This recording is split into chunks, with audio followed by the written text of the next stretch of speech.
Hello, everyone. Welcome to another beautiful broadcast. We are so excited to have you with us this evening. Yeah. And this is Talk with the Missus. And we're doing it in the studios of And Zion Prevail. Yeah. We're soaking the anointing. It's an interesting one, but it's good. It's good to be able to have you.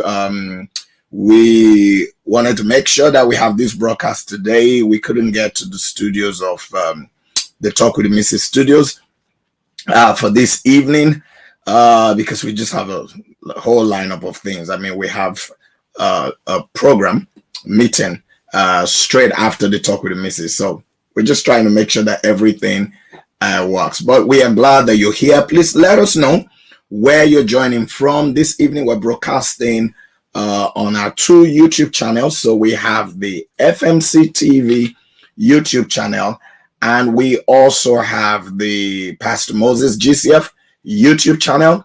And then, of course, we are on Facebook, Pastor Moses GCF Facebook page, as well as the FMC Online Facebook page. So it is nice to have you. I can see our early bird, Sister Owa Asowata. How are you? God She said, you. Good evening, Pastor, and beautiful Mrs. Mrs. Yeah, I think she wanted to say Mrs. So we're glad. Let us know, guys, where you're watching from. I see Shahid Fazal, who has said, hello, sir, and God bless you more and more. Amen. We are so glad. Yeah. Sister Owa said, okay, we have Sean Johnson. Hello, good pastor, and our lovely first lady watching from Fort Lauderdale. God bless you. Great to see you. And Sister Owa said, Mrs. Yeah, that's what she meant. It was a typo. I know, Sister. We know. Yeah, Don't worry. Sister Owa, we love you. How are you and the family? So nice to have you. We have Sister Chinwe. Good evening, Pastor Moses and Sister Choma. God bless you. And, just let us know where you're joining from. And Shahid Fazal is joining from Pakistan. Wow. God Beautiful. Bless you. Great to have you, God Shahid. Bless you. The Lord bless you greatly. And on YouTube, no, not YouTube, what's it? Facebook. Facebook, yeah. Pastor Moses GCF Facebook. I've got Gisela says she's joining from Austria. So beautiful. Always to see you. Always to see you also. Yeah. And I have a few more people on, but I don't know who and where. So please do type, just like Gisela did. Yes, and let us know where you're joining from, and just let us know that you are online. We are going to be having a very, very wonderful discussion this evening. Mm-hmm. We have titled the discussion for this evening, Building a Legacy. And I think that is something that should interest everyone. I mean, literally, building a legacy, as parents, as a couple, there must be, I think there's a point you come to where you start thinking, I need to leave a legacy. Yeah. But I think that if you wait to the point where you start thinking, I need to leave a legacy, before you actually start building a legacy, you would have left it too late. I don't know if you get what I'm saying. If you leave it to the point where you start thinking, because most times people think of, I need to leave a legacy at sometimes a later stage of their life. Yeah. But I think that when it comes to... So you're talking about coming close to retirement? Yeah, coming close to retirement, when they get to, those kind of age, and they start thinking, that's when they start thinking, okay, what legacy, what am I going to leave for everyone else? Okay. And I'm saying that if you start thinking about leaving a legacy or building a legacy at that stage, you probably have left it too late. And it's best that you actually live your life building the legacy. Yeah.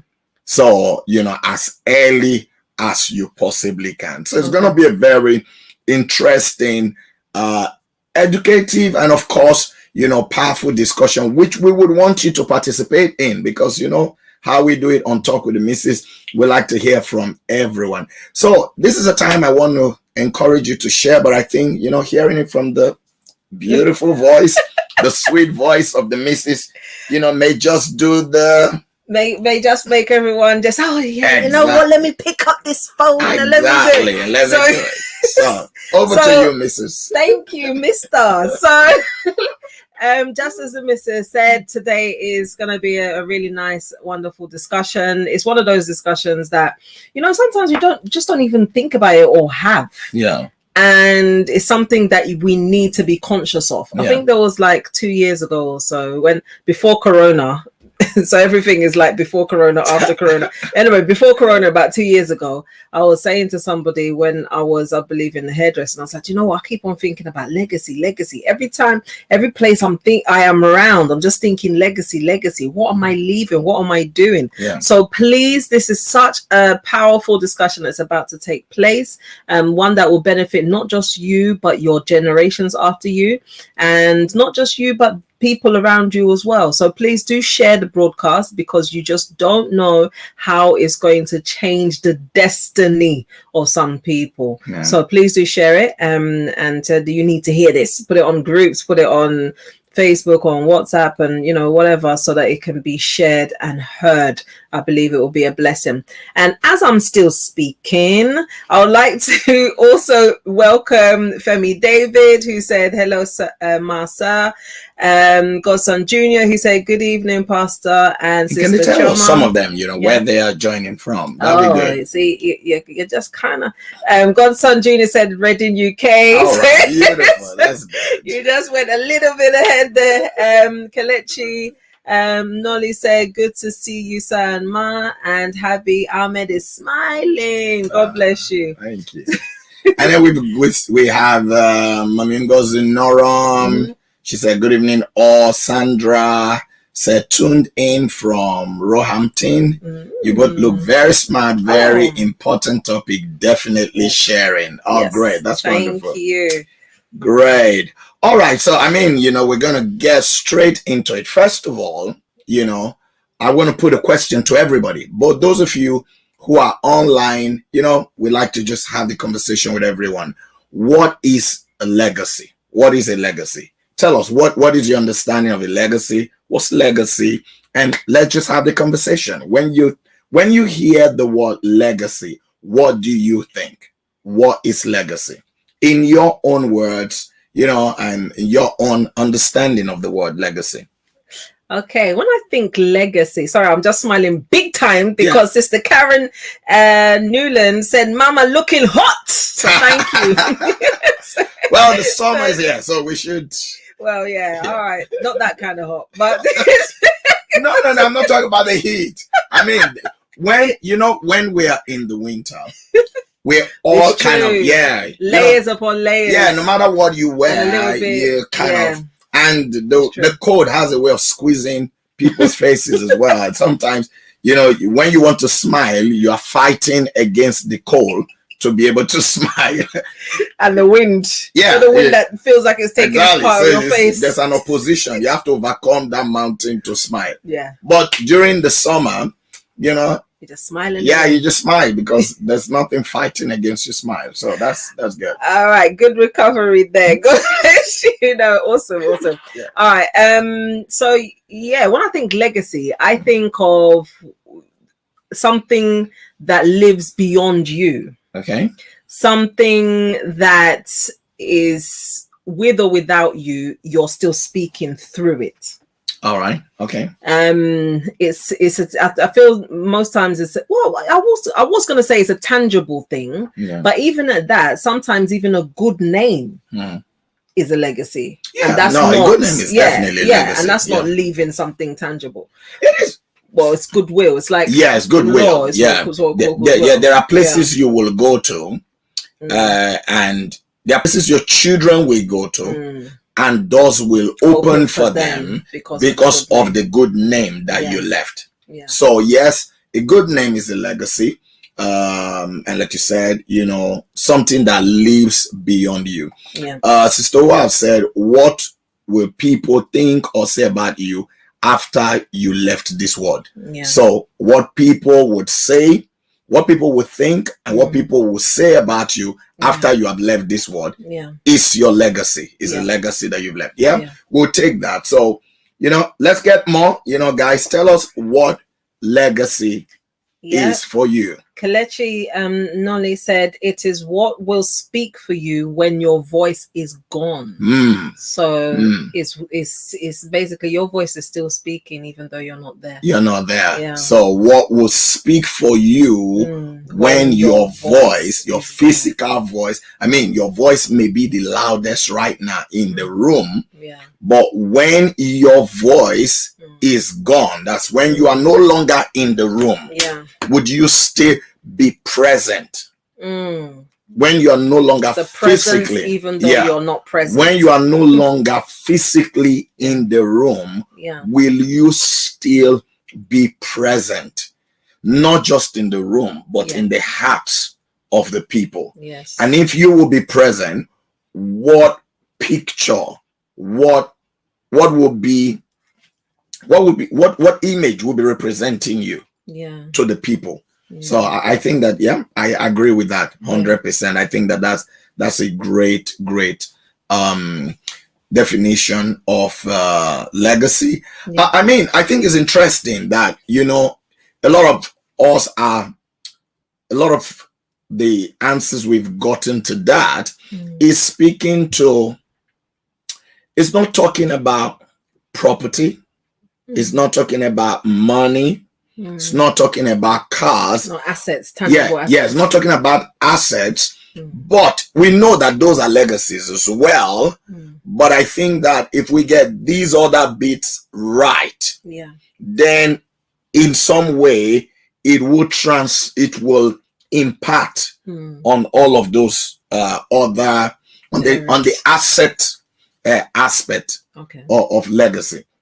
So if we then say, okay, legacy is what people will think or say about you after you're gone, what will speak for you when you're no longer in the room, and all of those things.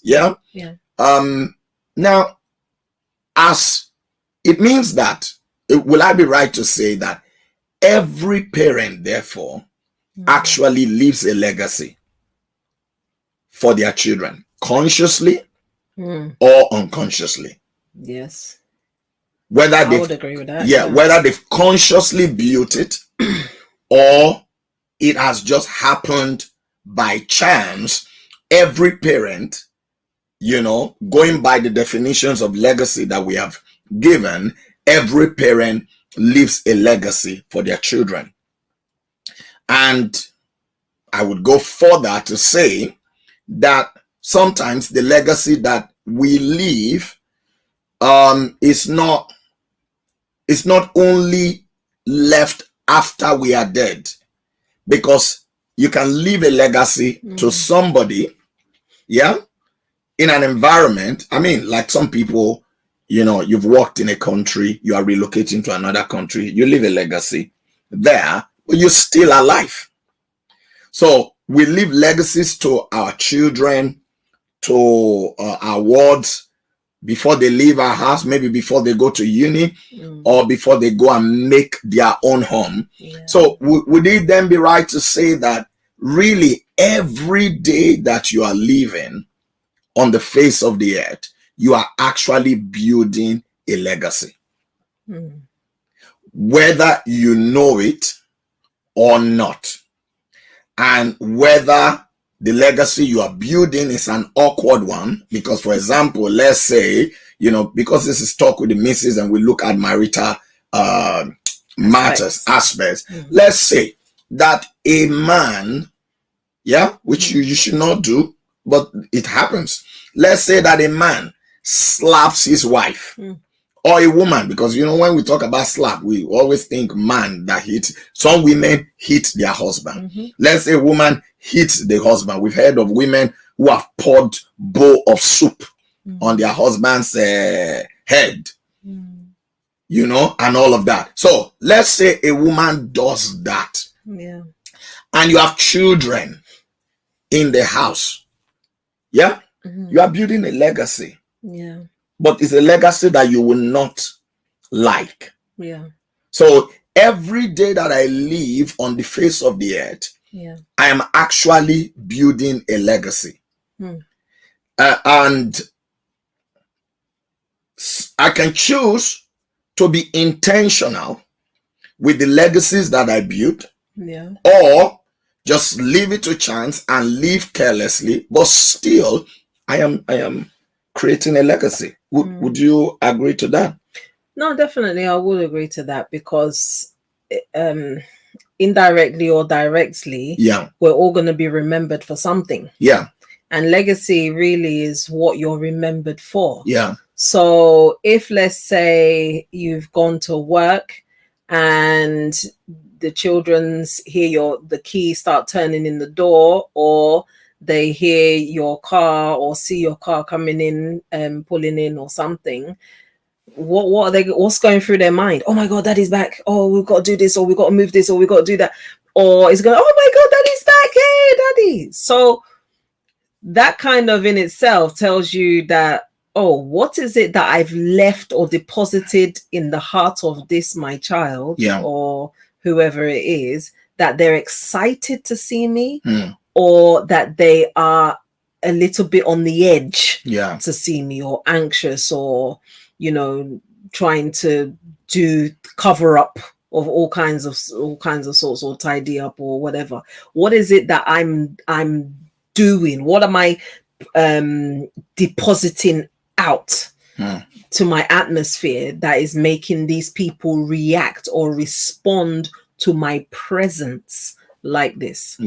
So I think, like with what you're saying now, is every single day we are building a legacy of how people are responding to us.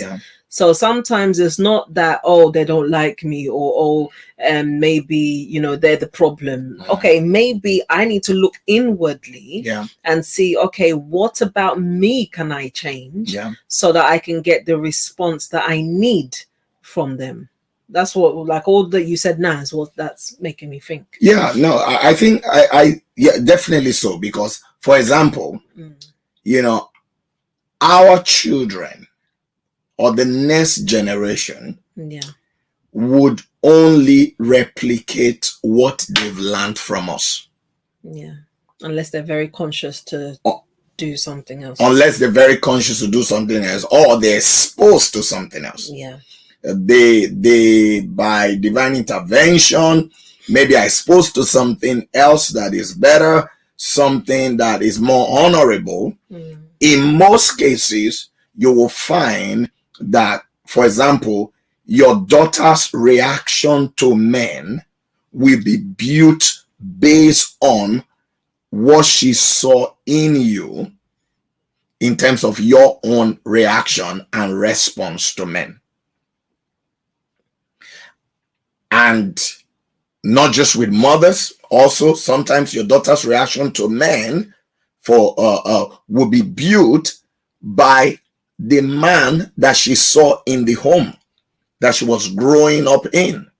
If the father, for example, was an absent father, was a nonchalant father, was not an example, was not a good example, a good representation of what a man should be, her picture about men will be built based on this image that she has seen in a father. And so, whether you know it or not, you have left to her a legacy that is pear-shaped.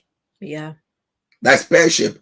And you may not know it. You may say, oh, where did you learn all this from? I expected you to do better. But she's formed all of those from that. So our life in itself, our daily living, is creating legacies, is creating pictures, is leaving footprints beyond our words. It's leaving footprints beyond our words, which somebody is picking up in. It may be our children, it may be a younger adult, to us, somebody is picking up on us. So whether we know it or not, and you don't have to be, for lack of words, you don't have to be a pastor, you don't have to be a high profile society person. Yeah. Just everybody. You may look at it as, oh, you know, I'm just a small person, nobody really looks at. No. People, somebody. Everyone has their, is it circle of influence? Yes. Also, there's somebody that you are influencing. Exactly. It may be that some people may be influencing hundreds, another thousands, another one. Yeah. You know, but the influence is still influence. It's influence, and it's definitely there. Yeah. And so when you have that, then it's just a problem. So with that, then when I relate with my wife, for example, it is beyond just my wife. Okay, you're thinking that as I'm relating, I'm teaching my sons how to relate with their wives when they grow older. Yeah. I'm teaching my daughter how to relate with her husband. You know what I mean? So it's you're consciously seeing that is beyond me. Yeah. It's beyond the person that you are directly speaking to. Yeah. It's like knowing that even though you're directly speaking to one person, you are indirectly speaking to more. Yeah. So your communication with that one person, you're basically a bit conscious. Would you say you're a bit conscious? Well, no, I think that if you understand that I'm speaking to more than one person, you naturally would be a bit more conscious. Think about it. If we're going to put somebody now, like those of you who are with us on the line, let's say, you know, we call on you and say, hey, you know what, we talk with the missus today, we're going to put you on, and we want you to speak to the people. Won't you be more conscious of the way you speak, knowing that, you know, what you're saying is not just influencing or speaking to one person, is speaking to more people?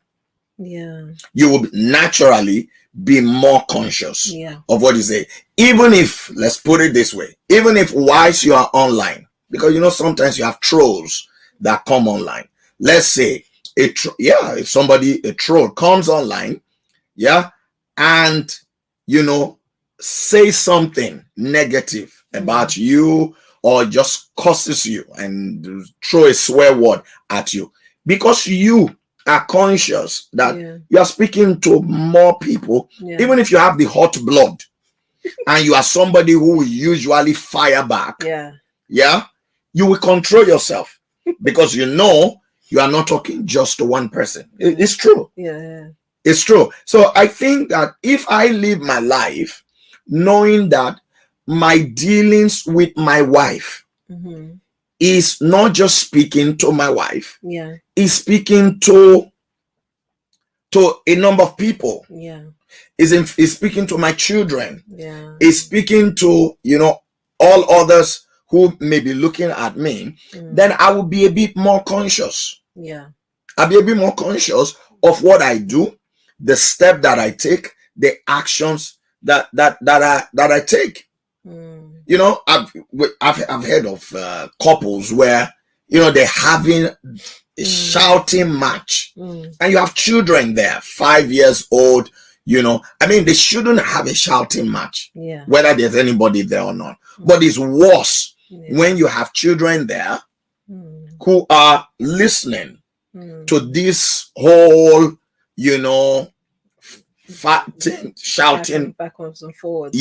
That is going on. Definitely, especially if it gets to the stage where one of those children, at whatever age, will now start throwing the same argument that you were having with your spouse or whoever back at you.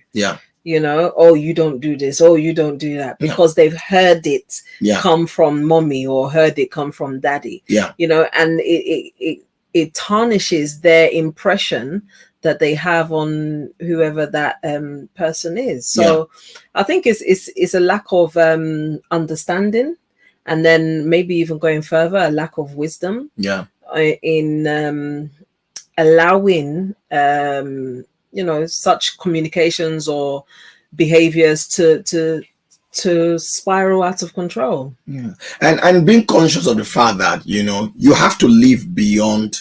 For I hope this sounds right. Okay. Living beyond yourself. Yeah. Living beyond yourself, knowing that it's not just about you, but that what you do or fail to do influences others, affects others. There are people who will pick, and sometimes that helps you to restrain yourself. Yeah.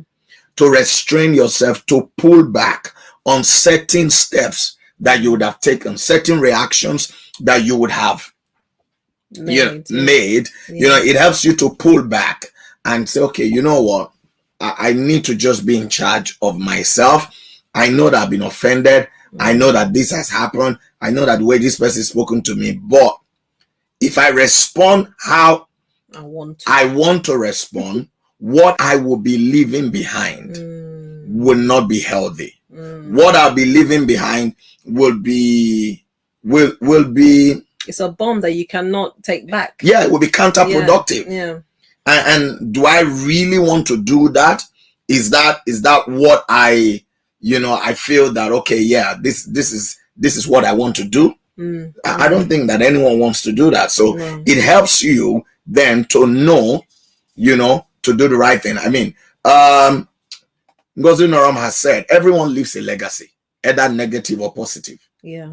It's like leaving your perfume as you pass along. It may be nice or bad perfume depending on the perfume. Yeah. And I think that's, aptly put. Yeah. So once we are conscious of that, it will help us to do the right thing. What would you say though to a man or to a woman who is listening to this discussion? Yeah. But is making an excuse. Oh, you don't know my wife or you don't know my husband. I have to stand my ground, and they don't care how it affects the next generation. What would you say to such a person? Well, I mean, it hasn't worked, has it? It hasn't worked all this time in standing your ground, and I have to show them pepe, and I have to be a man. I cannot be a woman rapper. Or these men, they need to know that we too we're important, we're equal, we're this, we're that. We need independence. It's not working. So the one that is working is always, I say it so many times, is always from what God has described and prescribed, if you like. It's like you're having problems, you go to a doctor. The doctor will give you a prescription, you follow the prescription, it makes you better. Yeah. So in the same way, you're having a problem in the marital situation, go to the Word of God. The Word of God tells you what to do. Follow the prescription. Once you follow the prescription, is the prescription that will work for you. So following the Word of God of, loving your wife, of submitting to your husband, let it not be that he's trying to lord it over you or over her, because the two of them are one. So there's a lot of dynamics that people are not doing, because it's like it's like a territory game. Yeah. I've got to show that I'm the one in charge, and or I cannot be trampled all over. You have to show these men sometimes, or these women. You don't need to show anything. I know. Literally. Why do you need to but all of that is not working. Yeah. Like I said at the beginning, is not working. So go to the one that tells you what should work, follow that prescription, and then make it work. Yeah. I know it sounds so simple. Some people, you don't know, like you said, you don't know my husband. That one submit. Submit. Okay. It will not work. It will. Try it. Yeah, try it. I mean, try it. Do your part. Yeah. We're not saying that, okay, it's okay, I'm going to submit this evening, and then by tomorrow, it's not. Even with I think some people don't even understand what submission is to start off with. Yes, I will agree with that. So I think some people don't understand. Some men don't understand it. Yes. Some men don't understand it because some men think that submission is basically whatever I say. Yeah. you have no opinion. It must be done. You are mute. It's like your brain is dead. You are a robot. No, it's true. It's true. That's the way some men understand this thing called submission. This woman is not submitting. She's trying to work against me. Yeah, every time I say something, she will always have a different opinion. So, for example, I say, let us buy this TV. Instead of actually just okay, yes. She will always say, are you sure? Have you thought of this other TV? Then for him, she's not submissive. But that's irrelevant. Yeah, that's irrelevant. That's not, that means that man does not have an understanding of what submission is. Yeah. So apart from some women not understanding what submission is, some men also don't understand it. Yeah. Because some men's interpretation of the submission is basically enslaving the woman. I'm telling you. Making a slave out of her. Yeah. And some women's understanding of it is also that the man is trying to make me a slave. He's trying to make me a slave. So I cannot submit because he's trying to make me a slave. Exactly. Remember that the fight against slavery started so many years ago. And people want to be That's why they say women liberation, exactly. Because they feel that they're being liberated. I always say it to you. I say, what are they being liberated from? Yeah. What are they being? But it's that. Yes. No, it's true. That's what it is. It's because that's why there's a drive for women liberation, because many men's perspective of the submission is slavery for the woman. It's true. And the woman's understanding of it is he's trying to enslave me. And I'm not a slave. I'm an educated woman. Yeah. I got better grades than him when we were in school. Maybe, my career path is much higher than his and all of that. And he's trying to enslave me. I don't have a say. I can't open my mouth. I can see that it's leading us down the drain, but he won't allow me bring up the suggestion when I'm trying to say, okay, honey, have you thought of this? Say, no, I've made a decision. My decision is final, blah, blah, blah, blah. So that's where you now have people want to be liberated. Yeah. It's okay. Let's go for women liberation. Slavery has ended. This, I refuse to be a slave. Oh my God. Is it not, I can't remember, one of the ministers of God in Nigeria. I think he was saying that he loves his wife and she's very submissive and all of this. Before you know it, the whole internet will say, oh, he's trying to enslave his wife. Yeah. How can he be enslaving his wife in this 2021? This was because that's their understanding of submission. No, it's true. Yeah. So when the man said that he loves his wife and she's very submissive, they interpret that to be slavery. But the woman is not in slavery. She's not in slavery. So I think maybe people need to try to understand what submission is. People need to try to understand that. Because you can be an educated woman. Yes. Wife. Should I say? Let me say. You can be an educated wife. Yeah. You can be a career-driven wife. Yeah. You can be, even more career ambitious than your husband, or maybe more even successful. Financially. Yes, financially, what have you, than your husband, and still be submissive. Exactly. And the home dynamics will work. Yes. The home dynamics will work because the man understands what submission is. You understand what submission is. So you are both not fighting against yourself. But when the understanding is not there, somebody is trying to enforce something that is not enforceable. And another person is trying to fight against something. That's what it is. So even though you're standing there, do you take this man to be your wedded husband, to love and this and that, blah, blah, blah? And you say, yes, I will. It's like you are signing a war pact. Say, as I'm getting, I have to put my feet on the ground. I have to fight and make sure that nobody use me as this. Then there's already a problem, is the lack of understanding. But when an understanding of submission is honorable. It's honorable. The Bible speaks of us submitting ourselves to God. Does that make us slaves? God still honors our will. Yeah. God does not enforce or force his will on us. He doesn't. Even though we are submitted to him. It's true. It's a good point. Exactly. You think about it. God has the power to make you and I robots. Yeah. If God wants me to stand up from this chair, yeah, instead of telling me, he can just lift me up. In fact, the chair can just disappear. Exactly. But God doesn't do that. God will speak to me. Yeah. Moses, I want you to stand from the chair. If I'm saying, God, is it really you? I don't really want to stand. He's not going to force me. He's not going to force me. That's true. You see it? So we submit to God, but we are not slaves. Yeah. We're not slaves of God. God still allows us to have our free will. Yeah. And so we find joy in seeking his will. Yeah.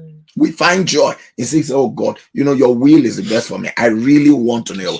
And when you find that when a man does not treat his wife as a slave in this whole interpretation of submission, you find that when she wants to do most things, my God. Yes, she would ask, oh, what do you think I should do? What do you think? I was thinking of doing this, but what do you think I should do? She will be checking with you. Yeah. Because you are not trying to, but when you are trying to be a dictator, when she says, I'm going to do it, I'm not going to ask him, because I know if I ask him, he will say this. And if I don't go the way he's saying, then it will not bring problem. And it will be 3-hour lecture. Exactly. 3-hour lecture. So let me just do what I have decided to do. In fact, I'm not even going to show him what I've done. Exactly. When he sees it, he will see it. Yeah. So I think let us have those understanding. Yeah. It will help us to live better.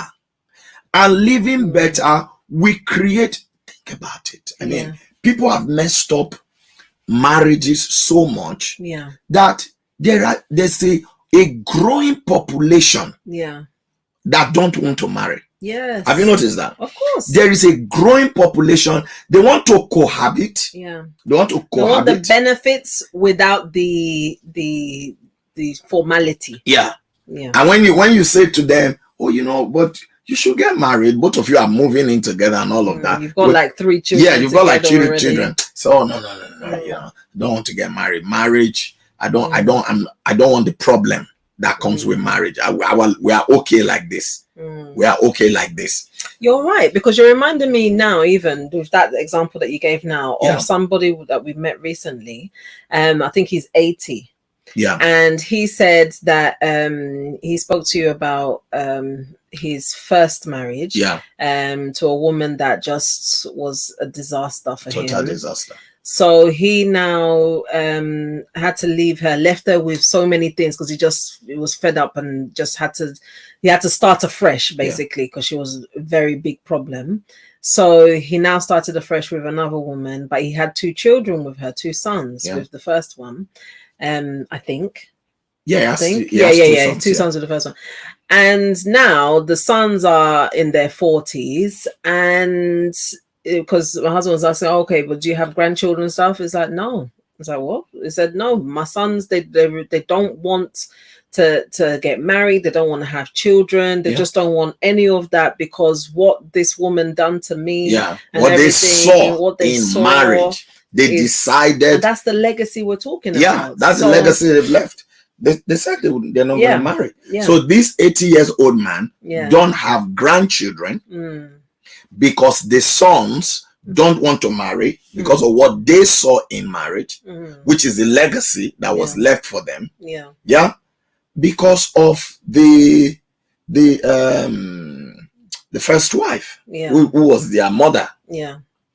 So they said they are not marrying, and that's it. So you can see a bad legacy. And there's a growing population of people that don't want to marry. Yeah. There's a growing population of young men. They would rather move in together, live together, no commitment, so that if things go wrong, they can easily I think it's because their mind is that things will go wrong. Of course, yes. But why are they thinking things will go wrong? Because of what they've been exposed to. What they've seen. The legacy that have been left. So that's why we have to be so conscious to be leaving a legacy that promotes whatever it is that is good. Yeah. Whatever it is that is godly. You know, so if we're talking on this topic of relationship and marriage, then we need to be promoting marriage in the way that God intended, so that our children will be able to, you know, have a good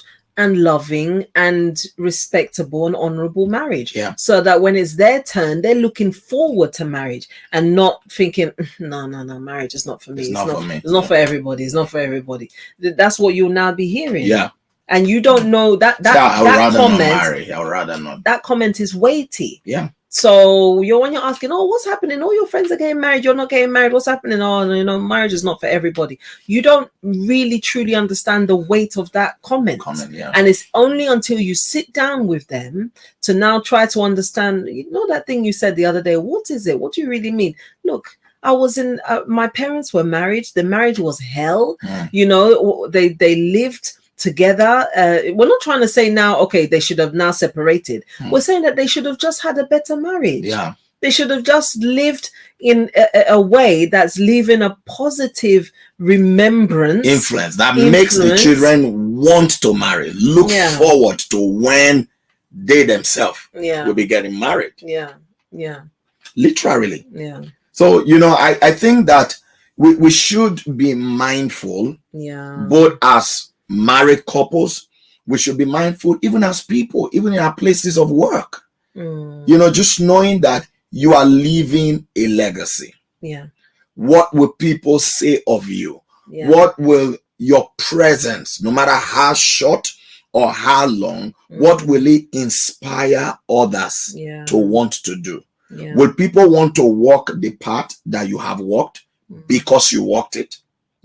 Or would they rather avoid the path that you have walked because you walked it? Because the example they see of that path, there is nothing to desire of it. There's nothing to draw them to want to walk that path. That's true. I think that is very, very key and very important. And can I add that one of the greatest legacies that you can leave for the next generation is God. 100%. God, not one of, it is the greatest legacy that you can leave for the next generation. And leaving God for your children and all of that, it's not just in what you say, it's in the life that you live. The people that see you at home. Because we can all be holy and sanctimonious and all prayed up and all fired up, you know, tongue speaking in church. But the life you live at home, I always say that it is your children that can tell whether you are actually a genuine Christian. Your children who live with you, your husband. You're right. Your wife. You're right, 100%. Because I remember even when what is it? So before I gave my life to Christ, I was like, look, I just want to, my mindset, I was like, I want to enjoy my life. What the definition of enjoyment is, I don't even know, but I want to enjoy my life. I want to just, you know, go out and I'll do the whole Christianity thing when I'm 40. After then I'll be all right. I'm not even 40 now. So you probably still be in the world now. I would have been missing. I would have lost so much. So anyway, thank God that he redeemed me in time in my 20s. So when I think, again, because my notion of that was my mom. And because the example that my mom left was, you know, if you're a Christian, you're really a Christian. You're sold out. You're speaking, you know, life. You're not like, you know, gossiping and talking about people and doing things. And, you know, she wasn't like that at all. What you saw is God. And if she's having a conversation with you, trust me, whoever it is, whether it's a new person or a person she's known for how many years, she will be speaking the Bible to you. So that's all I knew of a godly woman. Yeah. You know, so I was thinking, I cannot be speaking Bible to people every second now. I cannot be doing this. Let me just relax more in my own corner, and then when I'm ready, then I'll know. Yeah, because for me, is if I'm going to be a Christian, I'm going to be a fully committed someone who is solid. Christian. So that's the legacy that she left. Yeah, you know, even though she didn't get to see me as a Christian, you know, but I believe that the legacy that she left was picked up. Yeah, I mean that was the voice. Yeah, that started speaking to you. Yeah, when her voice was gone. This is what it means to be a Christian. You know, you don't do this, you don't do that. You cut off from this, you cut off from that, and that was it. Because it's either you're in or you're out. Yeah, and can you imagine now if your mom was such a Christian outside? Yeah. But at home, what you saw was a totally different person. Then my level of Christianity would be different. Maybe you will not even be a Christian. Yeah. You probably would say, oh no, all these people, they're all pretending, because I mean, this is the one that you see. Yeah. You would then think that every other person is the same. It's true. That they're just giving you a front out there, but back home, they're totally different. Liars. I mean, so you come to church. You have a woman who is, very respectful to other men, respectful to the man of God. Oh, pastor, thank you. Oh, man of God. But at home, she's a tyrant to the husband. Yeah. That's what the children are saying. So the children are thinking to themselves, they're trying to reconcile the two people together. It's true. Because whatever a child sees is their normal. Yeah. Whatever a child sees is their normal. Yeah. So whatever you're showing a child, that's what they think everybody is doing everywhere in the world. Yeah. You know, until internet now enters. It's true. So they think that all the people they are saying, that's exactly what they're doing. Oh, don't mind all these people in church. That's why you hear people, young people growing up, they say, oh, there are too many pretentious people in church. Whenever you are hearing a young person saying that, many a time, the first example is in their house. Wow. I want to say that again. Whenever you're hearing a young person, oh, I don't like going to church because there are a lot of pretentious people in church. Yeah, and I can't live with hypocrisy and pretend. The first example, many a time, is in their house. I'm not saying it's the only example, but because that is the one that they can see. Yeah.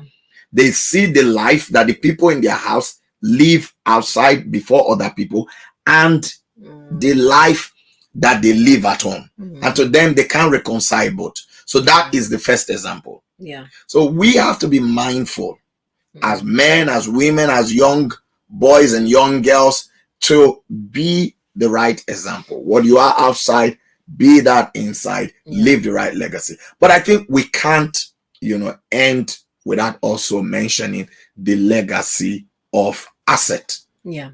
I think it's important. Yeah, we try to leave it out and say, okay, good behavior and all of that. But some people die and leave debts for their children. Debts, I mean, literally debts. By the time they do probate on your estate, when they finish, the children have debts to pay to fund their funeral.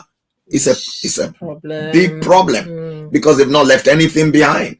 So I think we need to be mindful of that, because you're not going to be in this world forever. And you shouldn't be leaving debts for people anyway. No. You shouldn't even be leaving debts for yourself. Not for yourself. You shouldn't live a debt-ridden life. Yeah.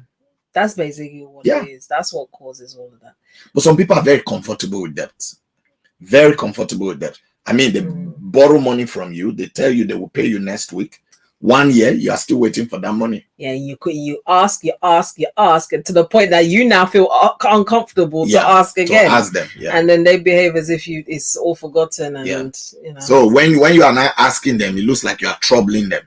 So no, it's true. So we have to be mindful. So maybe you are out there and you have all these weights of debt on you. You should begin to think of how to offload them. The Bible says a good man leaves an inheritance not just for his children, but also for his children's children. So is that indirectly saying that if you don't leave an inheritance for your grandchildren, basically, that you're not a good man?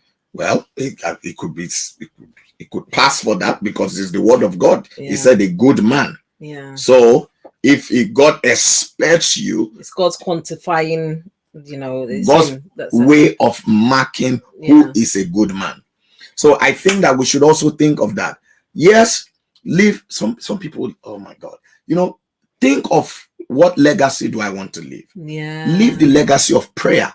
Let your children see you pray. You remember our first son Joshua? Yeah, when he was born and when he started walking as a baby. When it was like, well, not a baby, but I know you're. Was it like 1, 2? No, it would have been about 2, 3, or 2, 3, between 2 and 4. Yeah. Whenever I am praying, anywhere in the house, let's say he's upstairs and downstairs, and I'm praying,